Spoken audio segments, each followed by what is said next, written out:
నా దగ్గర ఎవరికైనా ఎటువంటి ప్రత్యేక సలహా లేదు.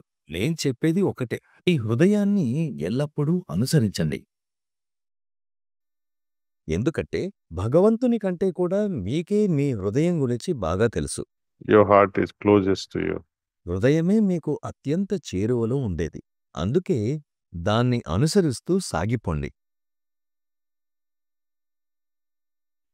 As far as worldly ప్రాపంచిక things about జీవితానికి our youth is సంబంధించినంత వరకు యువతను త్వరగా పెళ్లి చేసుకోమని నా సలహా. ఎంత త్వరగా అయితే అంత మంచిది. మీకు కలిగే అత్యుత్తమమైన ప్రయోజనం పక్కచూపులు చూడడం మానివేయడమే. చాలా వరకు యువత ఈ పక్కచూపులు చూడడంలో ఆమె అందంగా ఉంది, ఇతడు అందగాడు అంటూ కాలాన్ని వృధా చేస్తూ ఉంటారు. కానీ పెళ్ళైన తరువాత పక్కచూపులపై ఆసక్తి తగ్గి సమయాన్ని, శక్తిని వృధా చేయడం మానివేస్తారు. ఆలోచించండి. మీకు ఇంట్లో 2 చెక్కులు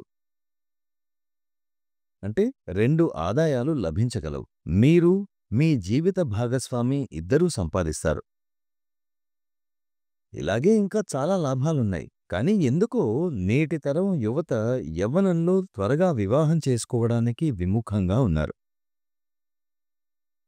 ఎందుకంటే స్వేచ్ఛ, స్వతంత్రం అంటారు. ఇది తప్పుడు అభిప్రాయం అనిపిస్తుంది. మీరు స్వేచ్ఛతో ఏం చేయాలని అనుకుంటున్నారు? మీ చేతుల్లో ఉన్న స్వేచ్ఛను వివేకంతో ఉపయోగించుకోగలరా? మా గురుదేవులు బాబూజీ మహారాజ్ మనకు సరైంది చేయడానికి మాత్రమే స్వేచ్ఛ, స్వాతంత్ర్యం ఉన్నాయనేవారు.